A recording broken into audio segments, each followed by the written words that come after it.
This is the Music Halls of Fame podcast. This week, we honor the year in music for 2005, along with a member of the Rock and Roll Hall of Fame class of 2005. We also look at two of this year's nominees for the Rock and Roll Hall of Fame, plus our Spotlight Walk of Fame is the Hollywood Walk of Fame in Hollywood, California.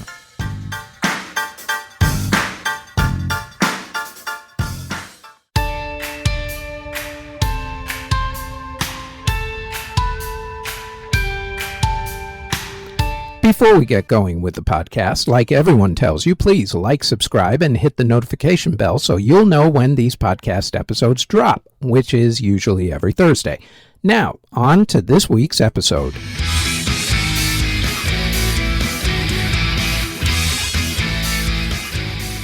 The year was 2005. In music, soon-to-be country superstar Carrie Underwood won American Idol. The first Guitar Hero video game was released. The Live 8 charity concerts to help pressure the richest nations to help the poorest nations took place worldwide. The concerts also featured a reunion of Roger Waters and Pink Floyd. In September, there was a charity telethon to aid victims of Hurricane Katrina in New Orleans. That telethon was the one where Kanye said his, quote, George Bush doesn't care about black people line of sorts. The year started out with two other charity concerts for relief efforts for the Boxing Day tsunami and earthquake that happened on December 26, 2004. In Europe, copyrights ended for songs that were recorded in 1954 and earlier. Michael Jackson was found not guilty of child molestation in a court of law, but not in the court of public opinion. Groups that formed in 2005 include Bridezilla, the band Perry, Five Finger Death Punch, Danity Kane, the Jonas Brothers, Nervo, and Neon Trees. Destiny's Child broke up after a tour in 2005. They would, of course, continuously reunite for some shows Beyoncé's doing, like Coachella or the Super Bowl halftime show. Other bands who broke up until, of course, their inevitable reunions or announced their hiatus included Accept, Autograph, Blink-182, The Calling, Cooler Kids, The Coors, Curve, Dirty Vegas, Eiffel 65, The Eurythmics, Jam and Spoon, The Osborne Brothers, not to be confused with the Brothers Osborne, the Postal Service, Rocket from the Crypt, and S Club 8, who were a spin-off group of S Club 7. Groups that officially got back together in 2005 included Alice in Chains, the Backstreet Boys, Buck Cherry, Junior Mafia, Devourment, Love, and the Vandergraaf Generator. Rihanna, Chris Brown, and Panic at the Disco released their debut albums in 2005. The Emancipation of Mimi by Mariah Carey was the biggest selling album in America. Other top-selling albums in 2005 included ones from 50 Cent, Kelly Clarkson, Green Day, The Black Eyed Peas, Coldplay, Rascal Flatts, Gwen Stefani, Kanye, and The Game. On the singles front, Mariah had the top single of the year with We Belong Together, which broke the record the week of August 5th when it was number one on 9 different Billboard music charts in the same exact week. Other top-selling singles were by Gwen Stefani, for instance, with Holla Back Girl, Mario with Let Me Love You, Kelly Clarkson with Since You've Been Gone, and also Behind These Hazel Eyes, Ciara and Missy Elliott with 1-2 Step, Kanye and Jamie Foxx with Gold Digger, Green Day with Boulevard of Broken Dreams, 50 Cent and Olivia with Candy Shop, and the Pussycat Dolls and Busta Rhymes with Don't Ya. In country music, Carrie Underwood had a big year. Other artists who were hot that year included Big and Rich, Kenny Chesney, Brooks and Dunn, Toby Keith, Jason Aldean, Miranda Lambert, Dwight Yoakam, Dierks Bentley, Montgomery Gentry, Leanne Womack, Trace Atkins, and comedian Larry the Cable Guy. Get her done. In hip-hop, 2005 was dominated by 50 Cent, who had the hit songs Candy Shop, Disco Inferno, Out of Control, and Just a Little Bit on the albums The Documentary, The Massacre, and the Get Rich or Die Trying soundtrack. Eminem had Mockingbird, the Yin Yang Twins had Wait, T.I. had Bring 'Em Out, Fat Joe had Get It Poppin', Kanye had Gold Digger, Trick Daddy had Sugar, Nelly had Time, The Game had Hate It or Love It, Ja Rule had New York, and Jeezy with Soul Survivor were also big hits. In dance music, the Grammy Awards added a Best Electronic Dance Album Award that year. The biggest songs, of course, were dominated by the usual remixes of pop and R&B types like Mariah Carey, Madonna, Jennifer Lopez, and Gwen Stefani. Hit songs by quote-unquote legit dance artists included Cascada's Every Time We Touch, The Chemical Brothers' Galvanize, Obsession by Frankie J, Goldfrapp's Ooh La La and Number One, Erasure's Breathe, Body Rockers, I Like the Way You Move, New Order's Crafty, Rupees, Tempted to Touch, Christine W's The Wonder of It All, Delirium's remix of Sarah McLachlan's Silence, and the Postal Service's We Will Become Silhouettes. Tiesto also released his festival mainstay song Adagio for Strings in 2005. Speaking of Tiesto, the top 100 DJs, according to DJ Magazine, were Paul Van Dyk, Tiesto, Armin van Buuren, Sasha, Ferry Corsten, John Digweed, Hernan Catano, Deep Dish, ATB, and the legendary Big Daddy himself, Mr. Carl Cox. In Latin music, Frankie Negron, Aventura, Olga Tañón, La Secta All-Star, Panda, Raik, Necalba, Andy, Luis Fonsi, Jenny Rivera, Juanes, Grupo Montes de Durango, Looney Tunes, and Baby Ranks. Patrulla 81, Cheyenne, RBD, Ivy Queen, Wisin and Yandel, Christian Castro, Luis Miguel, Sin Bandera, Tito Rojas, Ricardo Arjona, Daddy Yankee, Thalia, Grupo Mania, and Ricardo Montaner all had really good years. Musicals that were around in 2015 included The Color Purple, The Jersey Boys, Billy Elliot the Musical, The Beach Boys Music Jukebox Good Vibrations, Spamalot, Little Women, and Gutenberg the Musical. Musical films for the year included Get Rich or Die Trying, The Producers, Walk the Line, Hustle and Flow, The Phantom of the Opera, Rent, and Romance and Cigarettes, along with animated musical films Corpse Bride and Mulan 2.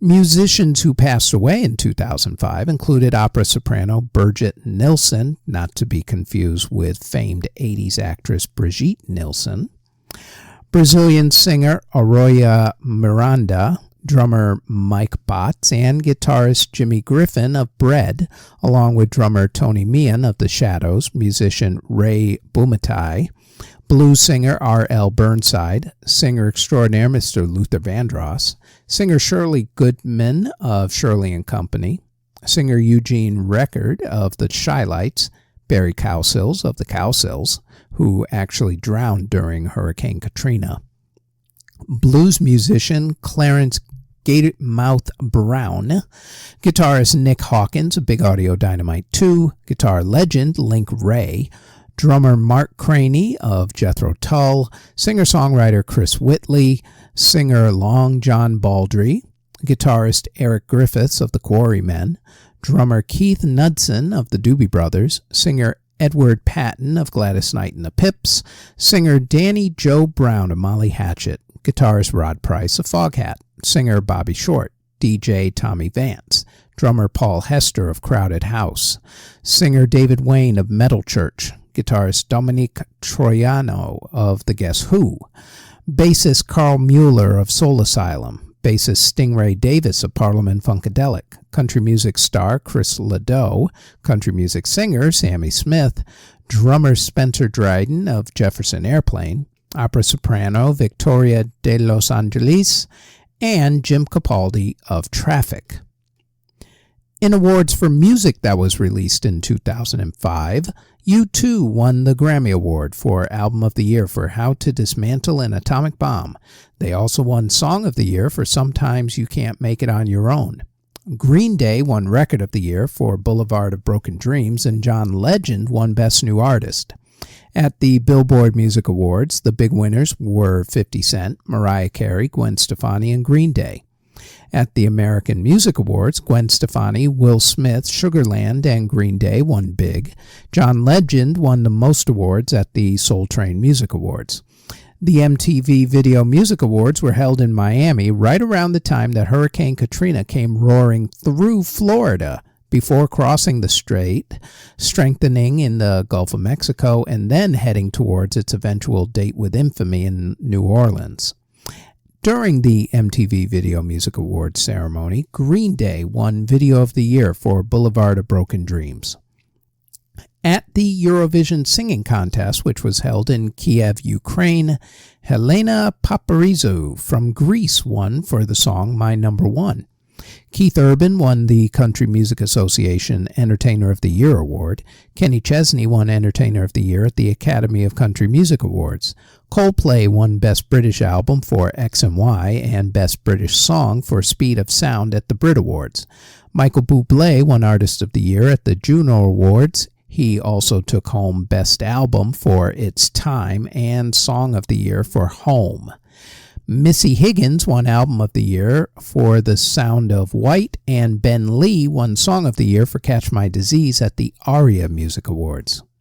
At the Tony Awards, Spamalot won Best Musical, and La Cage aux Folles won Best Revival of a Musical. The Pulitzer Prize for Music was shared by Stephen Stuckey's Second Concerto for Orchestra, Steve Reich's You Are, and Elliot Carter's Dialogues. Musically, at the Academy Awards, Brokeback Mountain won Best Film Score, while the 3-6 Mafia won Best Song for It's Hard Out There for a Pimp. That was from the movie Hustle and Flow. 3-6 Mafia became the second rap artist to win Best Song after Eminem, who won for the song Lose Yourself from his movie 8 Mile back in 2002. The Rock and Roll Hall of Fame induction ceremony was held on March 14, 2005 at the Waldorf Astoria Hotel in New York City. The hall inducted Seymour Stein and Frank Barcelona into the Non-Performer Lifetime Achievement Award category. In the Performers category, the hall inducted Buddy Guy, Percy Sledge, the OJs, U2, and this next group.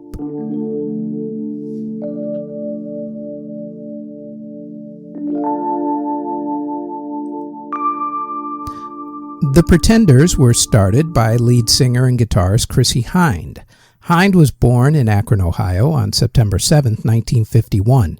She spent her childhood going to concerts in Cleveland, Ohio, then studied art at Kent State University and joined a short-lived band called Sat Sun Matt. That band also had Mark Mothersbach, who eventually joined the iconic 80s band Devo. Chrissie was at Kent State when the infamous massacre of 4 student protesters by the Ohio National Guard troops happened on May 4, 1970, and while she herself wasn't injured, the boyfriend of one of her friends was one of the 4 students who were killed that day. Chrissie pulled up stakes and moved to London, England in May of 1973. Once there, she worked at the music magazine NME. She fell into the punk rock scene in the mid-1970s, working with The Damned and The Clash and even the Sex Pistols before eventually forming The Pretenders. Jerry Mickelduff was the original drummer, but he was replaced by Martin Chambers. The final lineup for the first album was Chrissie Hynde, Martin Chambers on drums, Pete Farndon on bass, and James Honeyman Scott on lead guitar. That lineup was the one that was inducted into the Rock and Roll Hall of Fame. The Pretenders recorded their debut album, The Pretenders, named because, as we all know, you can't be considered a recording artist without naming an album after yourselves. Anyway, the album had the hit song Brass in Pocket. Their second album, Pretenders 2, came out in August 1981 and got them more attention and success. One of the main themes of this band is the fact that they've gone through an awful lot of band members. Even before they settled on their lineup for their debut album, they went through a few more changes. Things might have been more consistent if drugs hadn't played a huge part of the band's history. On June 16, 1982, Frampton was released from the band due to not being able to perform properly because of his drug abuse. What is ironic is that 2 days later, a band member died from complications due to drug abuse. It wasn't Frampton, though. He would actually die from drug abuse about a year later in 1983. Honeyman Scott was the one who passed away 2 days after he was extremely instrumental in getting Frampton fired from the band. Go figure. Chrissy and Martin pressed on by getting Billy Bremer from the band Rockpile and Tony Butler from the band Big Country to help out on what became their next big hit, Back on the Chain Gang. Then they decided to replace Bremer and Butler with Robbie McIntosh and Malcolm Foster in order to finish their next hit album, 1984's Learning to Crawl, which also had the hit single Middle of the Road. After that, the band went through a ton of band members. Chambers was dismissed from the band after their appearance at Live Aid in 1985. Foster left right after Chambers did in protest. In 1986, the band released the album Get Close, which had the hit Don't Get Me Wrong. Then they went on tour with some session musicians, including Bernie Worrell of Parliament Funkadelic. Go figure. The parade of session musicians continued through various projects after that, although Chambers did come back in 1993. Overall, the Pretenders made 11 studio albums, 4 compilation albums, 1 EP, 4 live albums. Of those, their first 3 albums, Pretenders, Pretenders 2, and Learning to Crawl, all went top 10 in America. The group also released 54 singles. Of those, they had the worldwide hits Don't Get Me Wrong, My Baby, Time the Avenger, Show Me, My City Was Gone, Kid, I'll Stand By You, 2,000 Miles, Back on the Chain Gang, Brass in Pocket, and Middle of the Road. Presented for induction by 1995 Rock and Roll Hall of Fame solo inductee and member of the 1997 inducted band Buffalo Springfield, Mr. Neil Young, The Pretenders, with Chrissie Hynde, Martin Chambers, Pete Frampton, and James Honeyman Scott, inducted into the Rock and Roll Hall of Fame in 2005, and of course we will put a selection of their music onto this week's music podcast playlist, the link to which is in the show notes.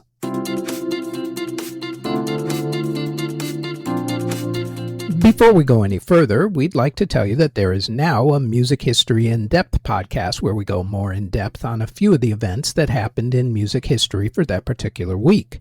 The Music History In-Depth podcast drops every Tuesday on YouTube or wherever you get your podcast from, as does our Music History Today podcast, which goes over the daily events in music history. The Music History Today podcast drops daily, including weekends, on YouTube or wherever you get your podcasts. Now, back to this podcast.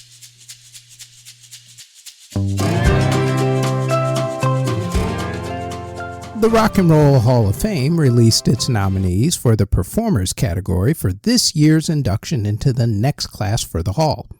This list does not include whoever they decide will be inducted in the other categories like Musical Excellence or Early Influencer. Therefore, the list is as follows. Your inductees for the upcoming class include Mary J. Blige, Mariah Carey, Cher, Dave Matthews Band, Eric B. and Rakim, Foreigner, Peter Frampton, Jane's Addiction, Kool and the Gang, Lenny Kravitz, Oasis, Sinead O'Connor, Ozzy Osbourne, Sade, and A Tribe Called Quest. Not a bad list at all. The good news is that you get to vote for whoever gets officially inducted, as the fan vote is a small part of the total vote, as they have to whittle down this list to somewhere around 6 to 8 artists. So go to rockhall.com to vote. That's rockhall.com. You can vote for 7 artists once a day, every day, through April 26th, and we will, of course, put that link in the show notes for you so you don't have to remember it. For the next couple of months, we're going to make the case for you to vote for an artist to be inducted. We will look at least 2 artists per episode until we get through the list. So this week, it's Oasis and Peter Frampton's turn on the hot seat. First up, Oasis. Now, while grunge ruled American music, Oasis ruled Britannia. The group was one of the most influential groups coming out of England, and they still influence groups to this day, including groups like the Arctic Monkeys. While the brothers Gallagher might not have gotten along, to be nice about it, they sure put out some incredibly great music. With albums such as Definitely Maybe, What's the Story, Morning Glory, and Be Here Now, along with songs like Wonderwall, Supersonic, and Don't Look Back in Anger, their place in music history is pretty much solidified. Oasis released 7 studio albums, 2 live albums, 5 compilation albums, and 1 EP. Of those, 6 hit the top 40 in America, with 3 of those 6 going top 10. In the UK, things were different. 14 of their albums went top 40, with 12 of the 14 going top 10, and with 8 of those 12 going to number 1. Their 2010 album, Time Flies, which was their greatest hits compilation, and every single one of their studio albums all went to number 1. They also released 30 singles. Of those, only 1995's Wonderwall hit the top 40 in America, topping out at number 8. In the UK, again, different story. 26 hit the top 40, with 21 of those 26 hitting the top 10, including 8 of those 21 going all the way up to the very top. Worldwide, their albums sold over 80 million copies, with all of their studio albums going platinum and multi-platinum. They were nominated for 3 Grammy Awards, winning none. In Britain, though, they were kings. They were nominated for 17 Brit Awards, winning 6 of them. Worldwide, they've received 90 award nominations, winning exactly half of them, which is pretty staggering when you think about it. The only knock against Oasis not being inducted for all this time, that I can see at least, is that they didn't sell as well in America as they did in the rest of the world. While Wonderwall is now a staple at EDM festivals and DJ sets to get the crowd singing before they, of course, completely destroy the song in some crappy remix, Wonderwall was one of the group's few songs to make the pop charts in the U.S. The band did much better on the Billboard alternative music charts and also on the British charts, where most of their singles were top 5 staples. Regardless, now that the band is on the short list for induction, I do hope that the Hall will put them in. I just don't think that the band will actually show up to accept the award, except for maybe a couple of the guys. Especially the way that the brothers Gallagher continue to this day to keep talking about each other. Now, on to Peter Frampton. Peter Frampton has released 18 studio albums, 4 live albums, and 7 compilation albums. Of the studio albums, only 3 of them hit the top 40 in America, with one of those, 1977's I'm In You, hitting number 2. Of the compilation albums, none of them charted. So why then do people talk about Peter Frampton's albums? Simple. It's his live albums, or rather, one live album in particular. 1976's Frampton Comes Alive. That album hit number 1 and sold over 8 million copies in America alone, with 12 million copies sold worldwide. Singles-wise, Frampton released 42 of them. Of those, 6 of them hit the top 40, with 3 of those coming from Frampton Comes Alive. His highest charting song was 1977's I'm in You from the album of the same name. That song hit number 2. He also had hits with some classic rock radio streaming station songs like his often covered song Baby I Love Your Way, also Show Me the Way, and Do You Feel Like I Do. The reason why people talk about Frampton in such glowing terms is because, as a member of the bands The Herd and Humble Pie and then solo fame, Frampton is one of the most respected and admired guitarists in the game. In fact, Frampton is still in demand to this very day.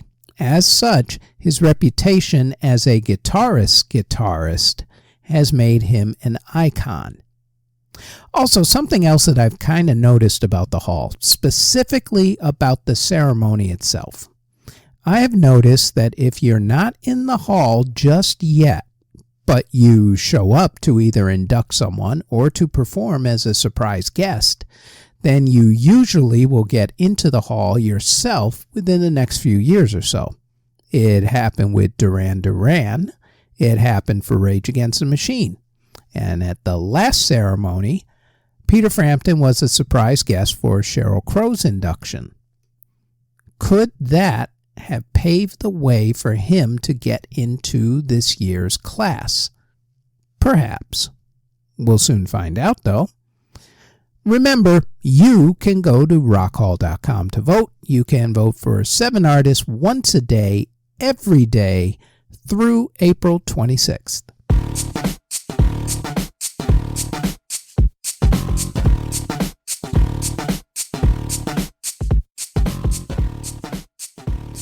There are many walks of fame in the world. There's the Aerospace Walk of Honor in Lancaster, California, for instance. There's also the Almeria Walk of Fame in Almeria, Spain. The Australian Film Walk of Fame in Sydney, Australia. However, when you think of walks of fame, you really only think of one. It's the most famous Walk of Fame of them all. It is the Hollywood Walk of Fame. The idea for the walk was dreamed up by E.M. Stewart, who was president of the Hollywood Chamber of Commerce in 1953. People think that the idea for having stars came from the Hollywood Hotel, which had stars on the ceiling of their dining room. The final parameters for the project were agreed upon in 1955 and presented to the Los Angeles City Council in 1956. Construction for the walk started in 1958 and ended in 1960. There were 8 people who were supposed to be given stars first: Olive Borden, Ronald Colman, Louise Fazenda, Preston Foster, Burt Lancaster, Edward Sedgwick, Ernest Torrance, and Joanne Woodward. However, director Stanley Kramer is credited with having his star installed onto the actual Walk of Fame first on March 28, 1960. The popular myth is that Joanne Woodward was the first star, but she was the first person to be photographed posing with her star, so that myth has kind of stuck. The walk itself covers 1.3 miles down Hollywood Boulevard with a few side streets added as space permits. As of February 8, 2024, there were 2,772 stars. The stars are awarded in 5 categories: film, television, theater/live performance, radio, and music. For our podcast purposes, we will only be dealing with artists who were awarded in at least the radio and music categories. People who get stars have to pay $50,000 for the upkeep to the star. Every year, the Chamber of Commerce gets over 200 names for consideration for a star, but only 20 to 24 stars are awarded during a normal year. There has only been 1 star that has not been put onto an actual sidewalk. It's Muhammad Ali's, because he did not want it to be walked on because he was a champion. He was inducted into the theater/live performance category, and his star is on a wall at Hollywood and Highland at 6801 Hollywood Boulevard. There have also been special stars given out to people who were part of the Hollywood community, such as former Los Angeles Mayor, the late Tom Bradley, and the honorary mayor of Hollywood and the guy most associated with promoting the Walk of Fame, the late great Johnny Grant. There have been stars given as well to people who were not entertainers but who had done important things, such as the crew of Apollo 11. Usually those stars are put in the live performance category because those things usually have happened on television. There have been two presidents who were given stars, Ronald Reagan and Donald Trump. Reagan was given one for his radio and acting career, and Trump because of his TV show The Apprentice. Only one star so far in the history of the Walk of Fame has ever been considered for removal from the Walk of Fame, Donald Trump's. As of yet, no final decision has been made about removing it. Politics. You know how that goes.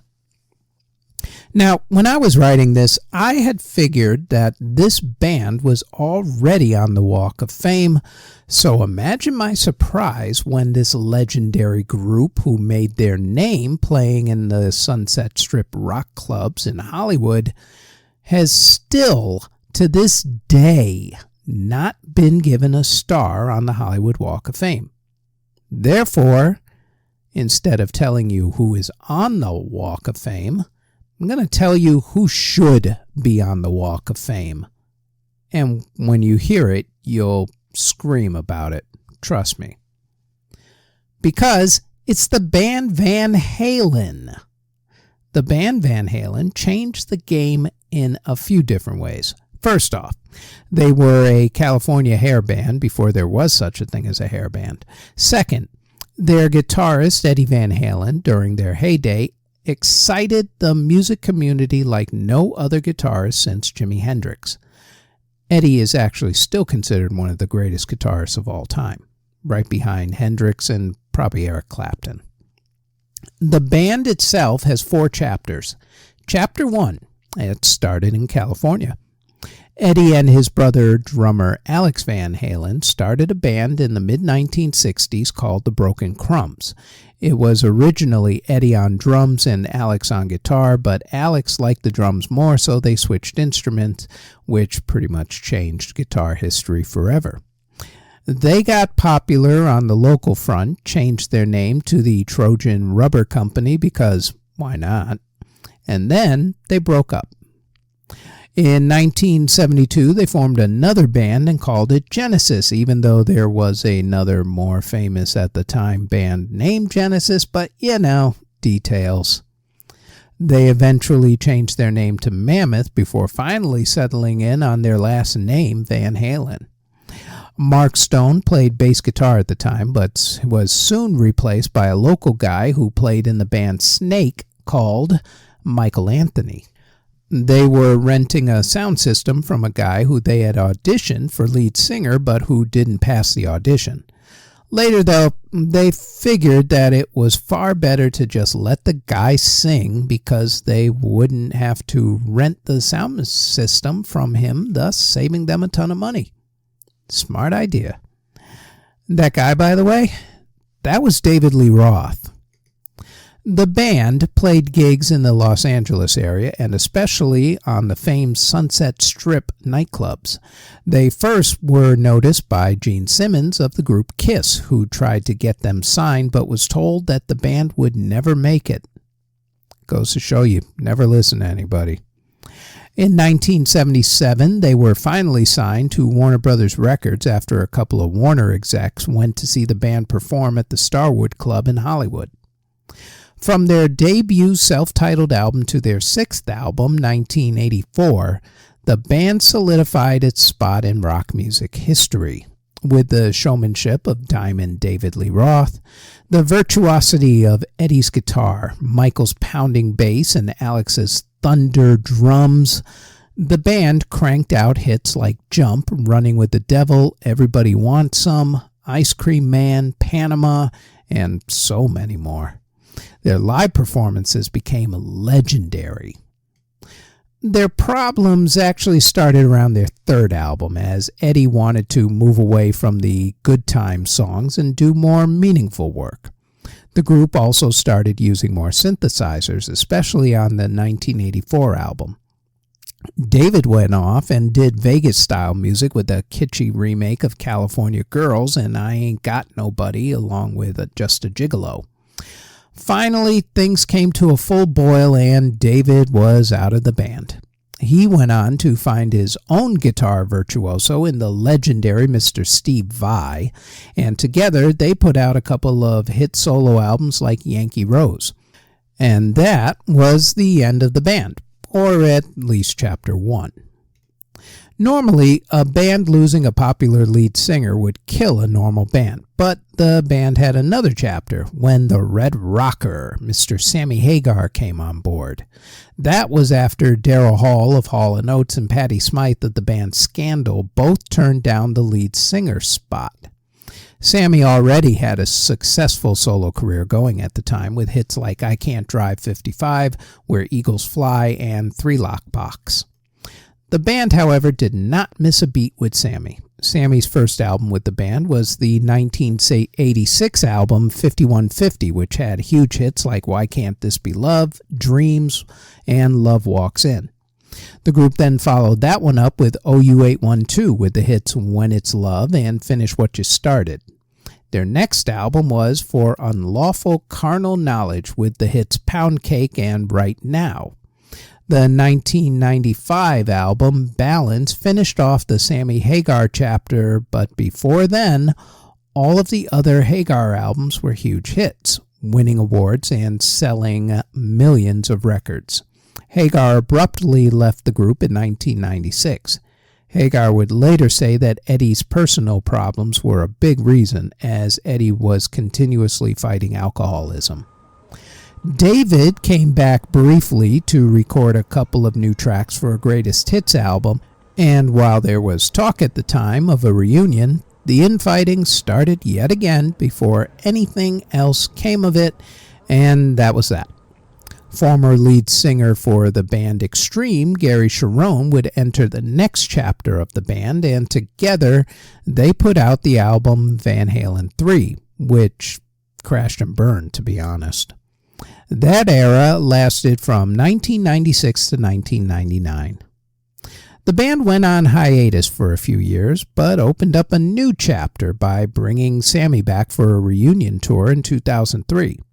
That reunion was short-lived, as Eddie's alcoholism had gotten out of control at that point, according to recent interviews that Sammy has given. Michael Anthony was abruptly fired in 2006 and replaced on bass by Eddie's son Wolfgang. At that point, guess who showed back up to open another chapter with the band? Yep, Diamond David Lee Roth, who was back with the band until the very end in 2019, when the band announced their breakup. Unbeknownst to anyone, Eddie was being treated for cancer, and it had begun to take its toll, which was why the band stopped touring and broke up. In early 2020, a call was placed between Eddie and Sammy, where they mended their friendship. They dismissed doing any sort of announcement about it because the fans and the media would have started rumors of another tour or discord with David Lee Roth.